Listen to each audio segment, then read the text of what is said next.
had to be a betting girl, I would say that it's going to look really different at professional esports in the next 5 years, because the training regimens are going to start younger, just like hockey and swimming.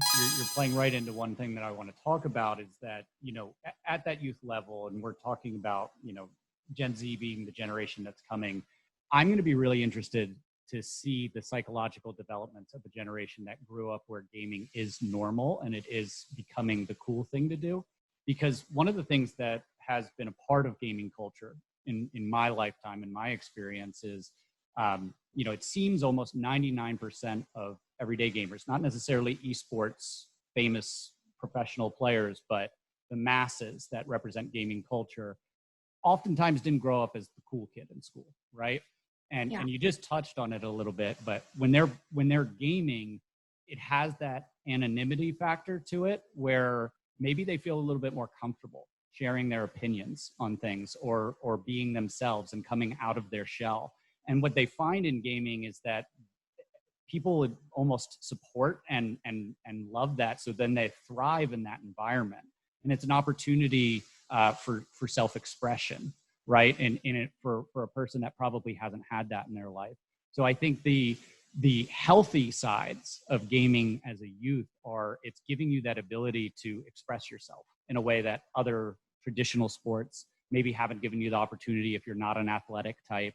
You're allowing yourself to get outside of the box. And I think that's why some people wonder, parents are looking at their kids that are gaming, that maybe if you're a parent that grew up in the traditional sports landscape, you grew up playing stick and ball sports, you never grew up playing video games, you can't understand sitting behind a screen for 8 hours. But especially during COVID, imagine what these kids would be going through if they didn't have that sense of community.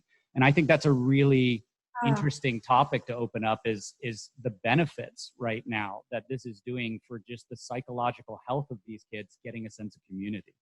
Yeah, I mean, and looking at players that have made it to the top at the elite level, that are smart, that are not going out and drinking all night, that are not being obnoxious and arrogant and spending tons of money on, rather frivolous things, or just leading a different lifestyle. Like there's a lot more conservative, it's a more conservative group. It's a more it's a little bit more introverted group, but but I also feel like it's perhaps a more thoughtful group. It's more introspective.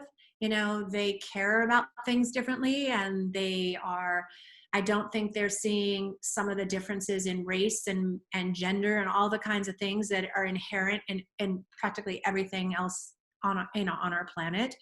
So I think that all that kind of stuff is going on. I do think that I can hardly wait to see actually what happens with Gen Z, because you hear about these people that have been in esports forever, these OG people, and it must be hard. It must be hard to be one of the early groups in and just seeing all these other people coming in with their own perspectives and business ways of dealing with things. Right.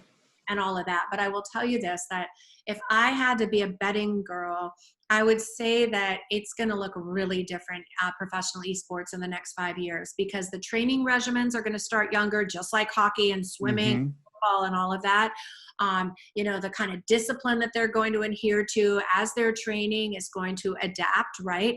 Their diet and wellness approach and all that kind of stuff, strength training, sleep, all those regimens that I will tell you as, a COO of an esports team, they don't pay nearly the attention that, professional or collegiate or high school or club, elite level club teams are paying to these other things. And the reality of it is you need the hand and eye coordination. You need the brain to be functioning at top level to be a competitor.